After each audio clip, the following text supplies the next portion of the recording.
Today we have a story about a man whose past collided with hate in the most terrifying way imaginable. This is the account of Elijah Stone, a forgotten hero whose survival depended on skills learned in America's bloodiest conflict. If you enjoyed this story, consider subscribing and becoming part of our community. Where are you watching from? Let us know in the comments. We love hearing from our amazing viewers all around the world. From the testimony of Grace Holloway, seamstress and witness, recorded in the town records of Cypress Hollow, Mississippi, spring of 1894, rediscovered in the basement archives of the Cypress County Courthouse, 2008. I knew Elijah Stone for 3 years before the terror began. He was a quiet man, large in frame, with hands scarred from labor and eyes that seemed to carry weight no one spoke of. He worked at the lumber mill on the edge of town, steady and reliable. The other workers respected him. He kept to himself mostly, rented a small room above the general store, and bothered no one. Elijah had come to Cypress Hollow after the war. Which war? Everyone knew, though it was rarely spoken of directly. 29 years had passed since Appomattox, but the wounds remained fresh in places like ours. He never spoke of his service, never wore it like a badge, but sometimes I would see him standing alone at dusk, staring into the tree line with an expression I could not name. Our town was small, peaceful, we told ourselves. The old families still held power: the Hargroves, the Suttons, the Finch brothers who owned the mill. Beneath the surface of Sunday services and town socials, there existed an understanding, an order. Certain people knew their place. Certain questions were never asked. It was late March when the first warning came. A notice appeared nailed to the door of the African church on Mulberry Street. No signature, just 4 words burned into the wood. Remember what you are. Elijah saw it on his way to work that morning. I watched him stop, read it, then continue walking without expression. But something changed in his posture. Something I recognized from watching my own father, years before, when danger approached. The mill foreman, a man named Preston Finch, began watching Elijah more closely, commenting on his size, making jokes about big bucks that the other men laughed at nervously. Elijah never responded, just kept working, his movements precise and economical despite his build. "You ever hunt, Stone?" Preston asked one afternoon, loud enough for everyone to hear. "I mean really hunt." "No sir," Elijah replied quietly. Preston smiled. "Shame, there's an art to it. Tracking, patience, knowing when to take your shot." He paused, knowing what deserves to be hunted. The other workers went silent. That evening, I saw Elijah walking toward the woods that bordered the mill. He moved differently than before, with purpose, but also with a kind of measured awareness, like he was reading the land itself. I did not know then what I would come to learn: that Elijah Stone had been the Union Army's most decorated sharpshooter, that he had spent 4 years learning to read terrain, to move silently, to survive against impossible odds, that the skills that made him deadly had never left him, only gone dormant.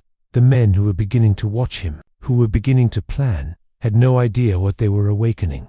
3 nights later, the crosses began appearing, small ones at first, in his path to work, near the boarding house, made of kindling and tied with wire. Elijah collected each one, said nothing, but I noticed he stopped walking the main road, started varying his route, his eyes constantly moving, scanning. "Something coming, Miss Grace," he told me one Sunday after service. "Can feel it in the air, like before a storm." "What will you do?" I asked. He looked at me with those weighted eyes. What I was trained to do, which is survive." That night, the town dogs would not stop howling, every last one, all at once, as if they sensed something human eyes could not yet see. In the woods beyond the mill, someone was watching, waiting, making plans. They did not know. They were being watched in return. The trouble started properly on a Thursday night in early April. Elijah had stayed late at the mill, finishing a load that needed to go out by morning. The other workers had left at dusk. Preston Finch waited until the last man departed, then approached Elijah with 2 others I recognized, Wade Sutton and a stranger wearing a long coat despite the warm evening. I know these details because I was walking home past the mill that evening, taking the long way to avoid the main street where men sometimes gathered to drink. I heard voices raised and stepped into the shadow of the warehouse to listen. "We hear you've been getting uppity, Stone," Preston said. His voice carried across the yard. "Walking around like you owned a place, forgetting your station." "I do my work," Elijah replied evenly. give no trouble to anyone. That's the problem right there. Wade Sutton laughed, thinking you get to decide what's trouble and what ain't. The stranger stepped forward. In the fading light, I could see something white folded under his arm. Cloth of some kind. We're going to give you a sporting chance, the stranger said. His voice was educated, measured. More than your kind gave our boys during the war. More than you deserve. Elijah said nothing. Saturday night, Preston continued. You're going to run into those woods behind the mill, and we're going to hunt you, like the animal you are. And if I refuse, Elijah asked quietly, then your room burns Sunday morning, with you in it. Or maybe we visit that church where you and yours gather. See how fast old wood catches. Preston smiled. Your choice. Die quick in the woods, or watch others burn first. The stranger unfolded the cloth hood, white and pointed. Midnight, Saturday. You run. We give you 10 minutes. Then we come. You make it to the river. You live. You don't. He shrugged. Well, accidents happen in the dark. I pressed myself against the warehouse wall, heart hammering. Elijah stood silent for a long moment. Then he nodded once, slowly. Midnight, Saturday. Good boy, Preston said. Knew you'd see reason. They walked away laughing, their boots crunching on gravel. The stranger looked back once, and I swear his eyes found me in the shadows. Though he said nothing. When they were gone, I emerged. Elijah still stood where they'd left him, staring into the darkening tree line. Mr. Stone, I whispered, you can't go home. Miss Grace, he said without looking at me. Forget what you heard. They'll kill you, maybe. He finally turned to face me, or maybe not. There was something in his expression I had never seen before. Not fear, not resignation. Something cold and calculating. During the war, he said slowly, I learned that the hunter ain't always the one holding the gun first. Sometimes the hunter is the one who knows the ground, who sees what others miss, who waits. What are you saying? I'm saying they think they're hunters. He smiled, and it was not a pleasant expression. They don't know what they're about to become. That night, I could not sleep. I lay awake listening to sounds that might have been wind, or might have been something else. Footsteps on gravel, whispers carrying across the empty streets. Friday morning, Elijah did not come to work. Preston Finch told the other men he was sick. Scared, more like he said, and they laughed. But I saw Elijah that afternoon, moving through the woods with purposeful grace that seemed impossible for a man his size. He was not running, he was preparing. I watched him mark trees in ways only he would recognize, watched him test the ground, avoiding certain paths, memorizing others, watched him move like smoke between the pines. That evening, 6 more hooded figures arrived in town on horseback. They stabled their animals behind the Finch house and gathered in whispers. Saturday dawned gray and heavy. The air felt thick, pressing down. Birds fell silent by midday. At sunset, I saw Elijah one last time before the hunt began. He was standing at the edge of the woods, hands empty, wearing only a simple workshirt and trousers. He looked like prey, but his eyes told a different story. As darkness fell, I heard horses gathering near the mill, voices rough with whiskey and excitement, the sound of rifles being loaded. And in the woods beyond, where shadows pooled deepest, something waited that they had not anticipated, something that had survived Antietam and Gettysburg, something that had learned to kill from 800 yards away, something that knew these woods now better than men who had lived here all their lives. The church bell struck midnight. The hunt began.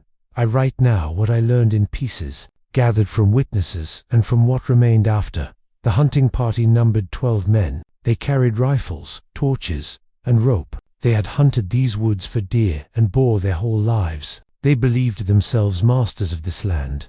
Elijah Stone vanished into the darkness at midnight precisely. The men gave him 10 minutes as promised, though they laughed about it. 10 minutes for that big fool to lumber around in the dark. Wade Sutton said, we'll have him treed in 20. Preston Finch had brought dogs, 3 blue-tick hounds trained for tracking. They seemed eager at first, pulling at their leads. But when the men finally released them into the woods, something strange happened. The dogs ran perhaps 50 yards, then stopped. All 3 at once. They began to whine, then refused to go further despite their handlers' curses and commands. One tucked its tail and retreated entirely. Cowards, Preston spat. We don't need them. Man that size can't hide.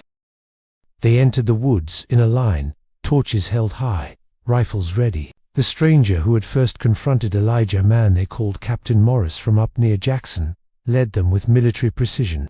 "Stay in formation," he ordered. "No breaking ranks. We flush him toward the river, cut off his escape." For the first hour, they found nothing. No tracks, no signs, no sounds beyond their own boots, crushing through undergrowth. "Where is he?" someone whispered. "Quiet," Maurice hissed. "Listen." They stopped. The woods around them were utterly silent. No insects, no night birds, nothing. Then came the first shot. Not a gunshot. Sound like a branch breaking, sharp and close. They spun toward it, torches flailing. Saw nothing. "Probably just an animal," Preston muttered, but his voice shook. They pushed deeper. The trees seemed to close in around them. Despite the torches, shadows moved at the edge of the light in ways that might have been wind or might have been something else. Another sound, this time behind them. A soft thud, like something heavy dropping from above. When they turned, one of their number was gone. "Where's Davis?" someone shouted. "He was right here." They searched frantically, found Davis 30 feet back, unconscious but breathing, his rifle gone, a welt rising on his temple. No one had heard him cry out. "Something's wrong," a young man named Cooper whispered. "This ain't right." "Shut up," Morris snapped. "It's just the one man. Keep moving." But the fear was spreading now. They bunched closer together, torches touching, their formation broken. Another hour passed. The river should have been close now, but somehow they seemed to be walking in circles. Landmarks appeared that they had passed before. "We're lost," someone said. "Impossible," Preston said. "I know these woods." Then they found the first marker, a cross made of branches, tied with wire, just like the ones they had left for Elijah. But this one was fresh, left in their path, a message. "You are being hunted now," it seemed to say. "He's playing with us," Maurice said quietly. "The bastard is playing with us." A rifle shot rang out, one of their own men firing at shadows. I saw him. "Where there?" "In the man stopped. I don't know. He was there." They were breaking now. Grace Holloway, watching from the edge of the woods where she had followed despite the danger, told me later that she could hear their voices growing higher, more panicked. Another man disappeared. Then, another, found later unconscious, weapons gone. No wounds except for bruises. Elijah Stone was picking them off one by one, silent as death, moving through the darkness like something that belonged there. His size meant nothing in the dark. His knowledge of the ground was absolute. By 3 in the morning, only 6 of the original 12 remained together. The others had either fled back to town or lay unconscious in the underbrush. Preston Finch was weeping now. "We have to go back. We have to." The final torch went out.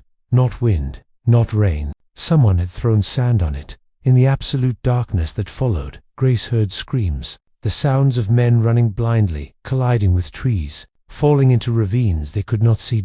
And through it all, not a single sound from Elijah Stone. When dawn finally came, the surviving men staggered out of the woods. 5 of them, rifles gone, dignity shattered. Preston Finch's hands were bleeding from climbing trees to hide. Captain Morris had a broken arm from a fall. They found the others eventually, all alive, all disarmed, all marked with bruises and terror. Not one of them would speak of what happened in those woods. Not directly, but Grace Holloway heard Wade Sutton whispering to his brother the next day. "He was everywhere. Nowhere. We never saw him, never heard him, just felt him watching, waiting. He could have killed us all."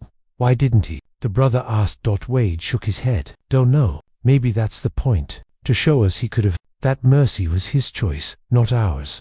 The white hoods they had brought were found 3 days later, nailed to the door of the mill, each one with a single bullet hole through the center, placed with impossible precision, a message written underneath in careful letters. "I gave you more mercy than you deserved. Do not make me show you what I learned at war. The men did not speak of the hunt after that first day. They could not without admitting what they had attempted, what they had become in those dark woods. But pride is a poison that works slowly. Captain Morris left town the day after, arm in a sling, without a word to anyone. 3 others followed within the week, but Preston Finch remained, and Wade Sutton, and the Finch brothers who owned the mill. They had been humiliated. Worse, they had been made to feel fear in a place they considered their own. I saw the change in how they looked at Elijah when he returned to work Monday morning. Not hatred now, something colder. They were frightened of him. Yes, But fear in men like that does not breed caution. It breeds cruelty. Preston Finch called Elijah into the office that afternoon. I was delivering mended shirts to the mill manager and heard their voices through the thin walls. "You think you're clever," Preston said. "Think you taught us a lesson?" "I defended myself," Elijah replied quietly. "Nothing more. You made fools of us. You humiliated men who have power in this county. You gave me no choice." Preston laughed, bitter and sharp. "There's always a choice, Stone, always consequences. You might have won your little game in the woods, but you still have to live in this town, still have to work, still have to eat and sleep somewhere." A pause. "What are you saying?" "I'm saying you're fired, effective immediately, and I'll make sure no mill, no shop, no farm within 50 miles will hire you. You want to survive out there in the dark? Fine, let's see how you survive with nothing." I heard a chair scrape. Elijah's voice remained steady. "That's your right as foreman. I'll collect my wages and go." "Wages?" Preston laughed again. "You abandoned your post Saturday. Didn't show for work. I got witnesses who'll swear to it. You get nothing. I worked 6 days this week before Saturday. That's owed. Then take it up with the sheriff." "Oh wait." Preston's voice dripped full sympathy. "Sheriff Hargrove is my wife's uncle. I'm sure he'll be real sympathetic to your complaints." Silence stretched. "You can't do this," Elijah said finally. "I can do whatever I want. This is our town, Stone, our rules. You might be some kind of war hero, though I doubt it. Probably just a runaway teamster or cook, but that don't mean nothing here. Here, you're just an uppity colored who forgot his place." I heard Elijah leave without another word. When I saw him outside, his face was carved from stone, but his hands trembled slightly. That evening, word spread quickly. No one would hire Elijah Stone. The general store where he rented his room gave him 3 days to vacate. The boarding house for colored workers claimed to be full, though I knew they had empty beds by Wednesday. Elijah was sleeping in a shed behind the African church. Reverend Dale brought him food when he could, but even the Reverend seemed frightened now. "They're pushing him," I told my sister that night, "trying to make him leave or make him do something desperate." "What can we do?" she asked. "I don't know." Thursday evening, I found Elijah sitting on the church steps, eating bread the Reverend had left. "Miss Grace," he nodded. "This isn't right," I said. "What they're doing? No, it isn't. You could go north, start over somewhere they don't know you." He looked at me with those weighted eyes. "I ran once, ran from Virginia when my mother died, ran to the army when war came, ran to this town thinking I could find peace. I'm tired of running. What will you do?" He was quiet for a long moment, watching the sun set over the mill. "During the war, I learned something important. The side with the most weapons doesn't always win. Sometimes it's the side that's willing to be patient, to wait for the right moment, to make the enemy defeat themselves. I don't understand. They think they've won by taking my job, my home. They think I'll either leave or starve or do something foolish that gives them excuse to finish what they started." He smiled faintly. "But they're forgetting something." "What?" "I survived 4 years of war on hardtack and creek water, slept in mud, went days without fire or shelter. This," he gestured at Isra, "this is comfort compared to that. But you can't live like this forever." "No," he agreed, "but I can outlast them, can wait until their fear makes them careless, until their pride makes them stupid." That night, someone threw a rock through the church window. Tied to it was a note, "Leave or burn." Reverend Dale found it in the morning and brought it to me, hands shaking. "Grace, he has to go. They'll kill him. They'll kill all of us." But when we went to warn Elijah, he was gone from the shed. For 3 days, no one saw him. Preston Finch grew nervous, then angry. "Where is he? Someone must be hiding him." They searched the colored quarter, threatened families, found nothing. On the 4th day, I saw him, just a glimpse, moving through the woods at dawn like a ghost. He was thinner, yes, but his eyes were clearer, calmer. He was doing exactly what he'd promised, surviving, waiting, and in town. The men who had hunted him were growing more paranoid by the day, jumping at shadows, arguing among themselves, making mistakes. That Sunday, Preston Finch's prize hound was found dead in its kennel. No marks on it, just dead, as if from fright. Wade Sutton's barn burnt down that same night. No one saw how it started, but nothing else caught fire. Just that barn, just his. "It's him," they whispered. "Has to be." But no one had seen Elijah Stone near either place. and nothing could be proven. The hunter was learning what the hunted had always known. Terror needs no weapon to kill, only time, only patience, only the certainty that justice, one way or another, always finds its mark. It was Dr. Porter who first suggested what must be done. He came to our house on a Tuesday evening in late April, hat in hand, looking grave. Dr. Porter was one of the few white men in Cypress Hollow who treated colored patients without charging triple or refusing to touch them. His father had been an abolitionist before the war. "Miss Grace," he said quietly, "I need to speak with you about Elijah Stone." We sat in the kitchen. My sister poured coffee with shaking hands.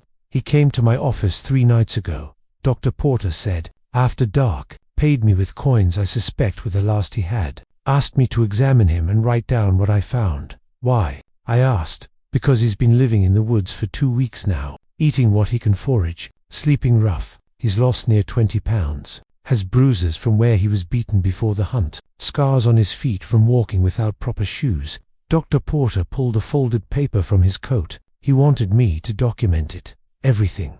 The threats, the firing, the violence. He wants a record. For what purpose? Dr. Porter looked at me steadily. "He's building a case. Not for the local sheriff, he knows that's useless. But there are federal marshals. Reconstruction laws still on the books, barely enforced but still legal. Laws against terrorizing freedmen, against conspiracy to deprive rights."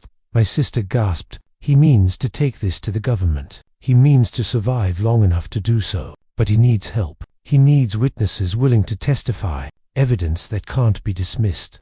Dr. Porter set the paper on the table. "I've written my medical findings, but he needs more. He needs people who saw what happened, who heard the threats, who can speak to what these men have done." I thought of the scene at the mill, the hunting party gathering, the crosses left in Elijah's path. "They'll destroy anyone who speaks against them," my sister whispered. "Perhaps," Dr. Porter said, "or perhaps they're not as powerful as they think." Not anymore. The war ended near 30 years ago. The federal government may be far away, but it still exists. And men like Preston Finch and Wade Sutton are local bullies, not politicians with real protection. He looked at me directly. "Will you help him, Miss Grace? Will you write down what you saw and heard?" I should have been terrified. I was terrified. But I thought of Elijah standing in those woods, alone and patient, waiting for justice to find him, because he knew it would not come knocking. "Yes," I said, "I'll write it all down." Over the next week, others came forward in secret. Reverend Dale documented the crosses burned on church property. A mill worker named Joseph Carter, white and sympathetic, recorded the conversation where Preston Finch had threatened to blacklist Elijah. The owner of the general store, a woman named Mrs. Abernathy, wrote an affidavit stating that she had been pressured by the Finch family to evict Elijah despite his rent being current. We gathered it all in a leather folder. Dr. Porter kept locked in his office, but Elijah still needed to survive long enough to deliver it. The men hunting him had grown desperate. They knew he was still near town. Glimpses in the woods, tracks near the river, signs that someone was watching, always watching. Preston Finch organized another search party, 8 men this time, in daylight, thinking it would make them safer. They returned empty-handed and furious. "It's like he's a ghost," one man said. "He's not a ghost," Preston snarled. "He's a man, and men can be caught." That night, they tried burning the church. Reverend Dale woke to smoke and dragged his family out barely in time. The structure burned to ash within an hour. The bucket brigade arrived too late to save it. In the morning, the town gathered to watch the smoking ruins. Preston Finch stood with the other men, faces showing false sympathy. "Terrible tragedy," Preston said to the crowd. "Probably a lamp left burning. These old buildings go up so fast." No one mentioned that the church used no lamps, that the Reverend kept it dark to save oil. I found Elijah that afternoon at the edge of the burned lot. He stood alone, looking at the ashes. "They've gone too far now," I said quietly. "Yes," he agreed. "They have. Dr. Porter says we have enough testimony, enough evidence. The federal marshal is coming through Jackson next month. We can get it to him then."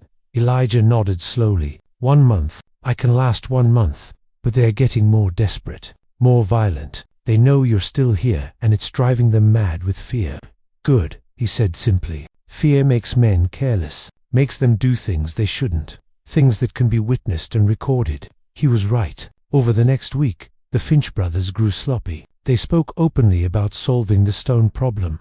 Wade Sutton got drunk at the saloon and bragged about the hunt, about making that big buck run scared. Dr. Porter wrote it all down. Mrs. Abernathy heard Preston Finch tell his wife that burning that church should scare the rest of them into keeping quiet. More testimony, more evidence that it was piling up, piece by careful piece. I began to see what Elijah had understood from the beginning. He was not just surviving, he was making them destroy themselves. Every threat, every act of violence, every careless word was all rope they were weaving for their own necks. On the 1st of May, I met him one final time before the marshal's arrival. "They think they've broken you," I said. "Think you'll run any day now. Let them think it. Are you frightened?" He considered the question honestly. "Every day, every night, but I learned something during the war, Miss Grace. Being frightened and being defeated ain't the same thing. One's a feeling, the other's a choice. What happens when the marshal comes? Justice, I hope, or at least truth. Sometimes that's all we get." That night, the stars were bright and hard over Cypress Hollow. Somewhere in the darkness, a large man moved silently through woods that had become his fortress. And in town, the men who had tried to break him slept poorly, jumping at every sound, knowing that somewhere close, someone was watching, waiting, remembering everything. And soon, the reckoning would come. I arrived in Cypress Hollow on the 17th of May, to investigate reports of civil rights violations under the Force Acts of 1870 and 1871. What I found exceeded my gravest expectations. Dr. Samuel Porter met me at the depot with a leather folder containing 37 pages of testimony, medical records, and documented threats. Before I could read half of it, a woman named Grace Holloway approached with 6 additional witnesses ready to give sworn statements. "Marshal," she said quietly, "you need to see Elijah Stone before you do anything else. You need to see what they've done to him." She led me to the ruins of the African church, where a large man sat waiting in the shadow of burned timbers. What struck me first was not his size but his stillness. He sat with the patience of a man who had learned to wait for the right moment. "Mr. Stone," I said, "I'm here to hear your account." He nodded once. "Thank you for coming, sir. I've been waiting." We spoke for 2 hours. His testimony was clear, detailed, and damning. He described the initial threats, the forced hunt, his dismissal from work, the systematic campaign to drive him from town or to his death. He spoke without emotion, reciting facts like a soldier giving a battle report, which, I realized, he had been usurped in the war. I asked, "Yes, sir. First United States Colored Troops, Sharpshooter Company. Why didn't you fight back? A man with your skills could have killed them all." He finished quietly. "Yes, sir, I could have. But then I'd be a murderer, and they'd be martyrs. This way, I'm a survivor, and they're criminals. The law might be slow, Marshal, but I learned it's more permanent than a bullet." I had been a federal officer for 12 years. I had never met anyone who understood justice better than this man sitting in church ruins. "What do you want from me, Mr. Stone?" "Protection for the witnesses who've come forward. Arrest warrants for Preston Finch, Wade Sutton, and the others who participated in the hunt and the burning, and prosecution under federal law for conspiracy to deprive citizens of their civil rights. That's a serious charge. It's a serious crime, sir." I read through every piece of evidence that night. By morning, I knew we had a case that would stand even in Mississippi. The arrests began at dawn. Preston Finch was taken from his breakfast table. Wade Sutton was pulled from his bed. In total, 9 men were arrested and taken to the county jail to await federal transportation to Jackson for trial. The town erupted. Finch family supporters gathered at the sheriff's office, demanding release, but I had federal authority and was operating well within the law. Sheriff Hargrove could do nothing but watch and fume. By afternoon, a crowd had formed outside the jail. Angry voices, threats shouted at me, at my deputies, at anyone who had testified. Grace Holloway stood with the other witnesses near Dr. Porter's office. I posted 2 armed deputies there for their protection. "This ain't over," someone shouted from the crowd. "You can't come into our town, and this isn't your town." I called back, "This is United States territory, and United States law applies here. These men are charged with federal crimes. They will stand trial in a federal court." On the word of some, on the sworn testimony of 18 witnesses, both colored and white, supported by medical evidence and documented threats, I held up the leather folder. "The law is clear. The evidence is overwhelming. If you have complaints about how your community has been represented, direct them to these men who decided to hunt a human being for sport." The crowd went silent at that. "What?" someone asked. "You didn't know?" I looked at them carefully. These men organized a hunting party, gave Mr. Stone a 10-minute head start, and chased him through the woods with guns and dogs, intending to kill him. They called it sport. They called it teaching him his place. The law calls it attempted murder. Murmurs rippled through the gathering. Not everyone had known the full story. Preston Finch's supporters had framed it as self-defense, as protecting their community. Now the truth was public. "The rest of you have a choice," I continued. "You can support these criminals, or you can support the law. But understand, if anyone interferes with this arrest, threatens these witnesses, or attempts to obstruct federal justice, you will join them in chains." The crowd began to disperse. That evening, I met with the witnesses to prepare them for the journey to Jackson. Grace Holloway looked exhausted but relieved. "It's really happening," she said. "They'll really be tried." "Yes, ma'am. The evidence is too strong to ignore. What will happen to them? If convicted, prison, federal prison, several years at minimum for the assault and conspiracy charges, more if the jury believes the attempted murder charge, and Elijah, Mr. Stone, will need to testify at trial. After that, he's free to go wherever he chooses. With a federal record of what was done to him, no one can touch him without facing prosecution." I found Elijah later that night, still sitting near the burned church. He had not left that spot all day. "They're in custody," I told him. "It's done." He nodded slowly. "Not done. Not yet. But started. You could have killed them all, couldn't you? In those woods, when they hunted you?" "Yes, sir. Why didn't you?" He was quiet for a long time. "Finally, because my mother raised me better. Because I wore the uniform of the United States Army and swore an oath to uphold what it stood for. Because killing is easy, Marshal. Living with honor, that's the hard part. You're a remarkable man, Mr. Stone." "No, sir. Just a tired one who wanted to be left alone, who wanted to work honest and live peaceful. They wouldn't allow that, so I did what I had to do, made them defeat themselves." He stood, stretching his large frame. "When's the trial?" "June 15th. Can you make it to Jackson?" "I'll be there." "And after, what will you do?" For the first time since I'd met him, Elijah Stone smiled. "Haven't decided yet. Maybe find another mill town. Maybe head further north. Maybe just sit by a river somewhere and fish for a year." He looked at the ruined church, but not running. "Never running again. Just walking where I choose." The next morning, the prisoners were transported to Jackson in a federal wagon. The town watched in silence as they passed. Elijah Stone stood with Grace Holloway and the other witnesses, watching justice begin its slow, inexorable work. The hunter had become the hunted had become the victor, and the law, patient and powerful, had finally arrived. The courtroom was packed on the morning of June 15th. Federal Judge Harrison Blackwell presiding, 12 jurors, all white men, as was the law in Mississippi at that time, sat in the box looking uncomfortable. I, Grace Holloway, sat in the gallery with the other witnesses, hands folded, praying for justice. The prosecutor was a young man from Washington named David Ross. He spoke clearly and without drama, laying out the case with precision. "Gentlemen of the jury," he began, "the facts you will hear are simple but grave. The defendants conspired to hunt a United States citizen like an animal. When their prey survived through skill and courage, they attempted to destroy his livelihood and burn his church. This is not a case about local customs or community standards. This is a case about the law, federal law, and whether any man in this nation, regardless of color, has the right to live without being hunted."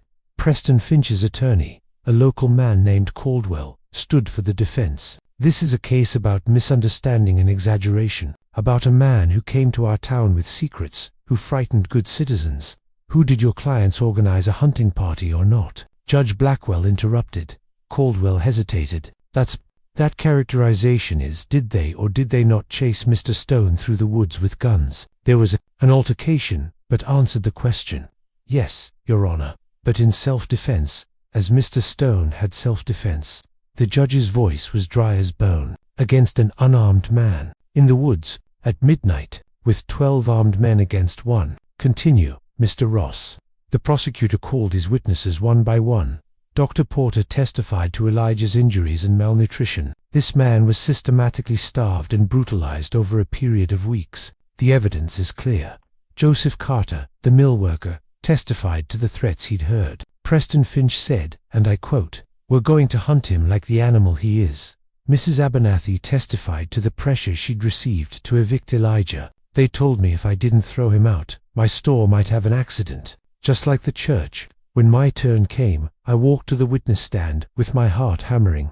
"Miss Holloway," Mr. Ross said gently, "please tell the court what you witnessed on the night of April 5th. I told them everything. The confrontation at the mill, the threats, the white hood, the promise to burn the church if Elijah refused to run. Caldwell tried to shake my testimony on cross-examination. Miss Holloway, you were how far from this alleged conversation? Perhaps 30 feet, in the dark, dusk. So, I saw them clearly. And you expect us to believe that Preston Finch, a respected businessman, would make such threats in the open where anyone could hear? He didn't know I was there, sir. And yes, I expect you to believe it, because it's the truth."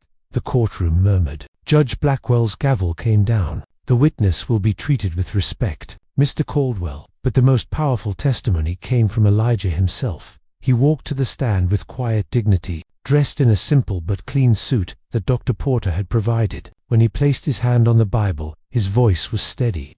"Do you swear to tell the truth, the whole truth, and nothing but the truth, so help you God?" "I do." Mr. Ross approached him. "Mr. Stone, please tell the court about your service in the war." "I served for years with the 1st United States Colored Troops, Sharpshooter Company. I was decorated twice for accuracy under fire." "What does that mean, exactly?" "It means I could hit a man from 800 yards away, sir. Means I learned to track, to hunt, to survive in hostile territory." "So when these men hunted you in the woods, you had the skills to fight back?" "Yes, sir." "Why didn't you?" "Because I'm not a killer, sir. I was a soldier when the nation needed soldiers. When the war ended, I came home. I wanted to work honest, live peaceful. I wanted to be left alone. But they wouldn't leave you alone." "No, sir." "What happened in those woods, Mr. Stone?" Elijah's voice remained calm, but his words painted a picture that left the courtroom silent. "They came with guns and torches, 12 men against 1. They said I had 10 minutes to run. Then they'd hunt me down. So I ran, but I didn't run like prey, sir. I ran like someone who knew the ground, who knew how to use darkness, who knew how to turn their fear against them." "You disarmed them?" "Yes, sir. One by one. Took their weapons and let them run. Could have killed every one of them, sir. Would have been justified under any law. But I didn't. I let them live. Let them feel what it's like to be hunted. Let them go home scared and ashamed. Why show them mercy? Because mercy is a choice, sir. They chose cruelty. I chose mercy. That's the difference between a man and a beast."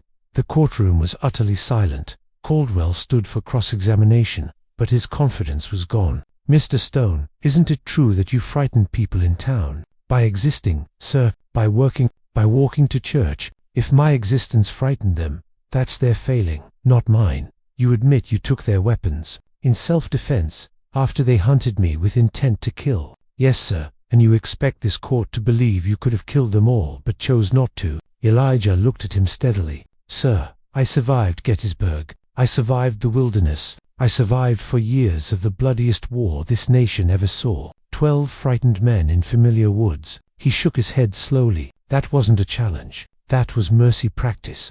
Even some of the defendants looked shaken by that. Judge Blackwell called for closing arguments that afternoon. Mr. Ross stood before the jury. "Gentlemen, the law is clear. No citizen of this nation may be hunted, terrorized, or driven from his home because of his color. The evidence is overwhelming. The testimony is consistent. These men broke federal law. They broke it openly, proudly, and without remorse, until they were caught. Your verdict will tell this nation whether the law still means something in Mississippi, whether a man like Elijah Stone has the same right to live in peace as any of you." He sat down. Caldwell gave his closing, but it was weak. Appeals to local custom, suggestions that Elijah had been provocative somehow. The jury looked unmoved. Judge Blackwell gave his instructions. "The law does not care about custom. It does not care about fear. It cares only about fact. Did these men conspire to hunt another human being? Did they threaten, assault, and attempt to deprive him of his civil rights? The evidence will guide you." The jury deliberated for 4 hours. When they returned, the foreman stood. "We find the defendants guilty on all charges." The courtroom erupted. Supporters of the Finch family shouted. Those who had testified wept with relief. Judge Blackwell's gavel rang like thunder. Order, order in this court. When silence fell, he looked at the defendants. You will be sentenced in 1 week. Until then, you will remain in federal custody. This court is adjourned. Outside, Elijah Stone stood in the late afternoon sun, surrounded by people who had risked everything to tell the truth. It's over, Grace Holloway said to him. No, ma'am, he replied softly. It's just begun. This verdict means something. Means the law still works. Means we're not forgotten. Marshal Cross approached. Mr. Stone, on behalf of the United States government, I apologize for what was done to you, and I thank you for your service, both in war and in peace. Elijah shook his hand. Just doing what's right, Marshal. Just trying to live. As the sun set over Jackson, a large man who had been hunted walked free through streets where the law had finally remembered his name. The hunter had been judged, the hunted had been vindicated, and justice, slow but certain, had shown its power. Preston Finch and Wade Sutton each received 7 years in federal prison. The others received sentences ranging from 3 to 5 years. Judge Blackwell made it clear, this nation fought a war to end the notion that one man could own another. We will not tolerate the notion that one man can hunt another.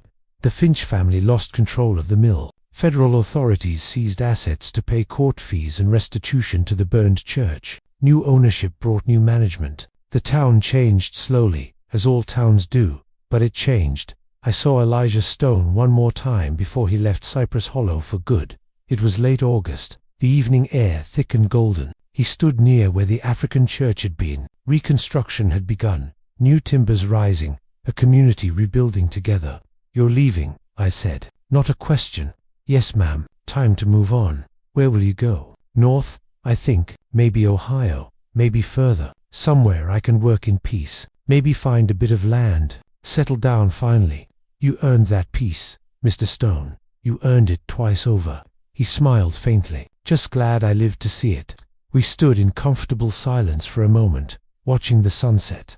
Miss Grace, he said finally, I want to thank you for speaking up, for writing it all down, for taking that risk. It was the right thing to do. Yes, ma'am, but right things are often the hardest things. You risked your safety for mine. I won't forget that. What will you remember most? I asked. When you think of this place. He considered carefully. The woods, those dark woods, not because of the hunting, but because that's where I learned something important. What's that? That the strongest weapon ain't always a gun or a fist. Sometimes it's patience. Sometimes it's knowing the ground better than your enemy. Sometimes it's being willing to suffer and survive when others expect you to break or run.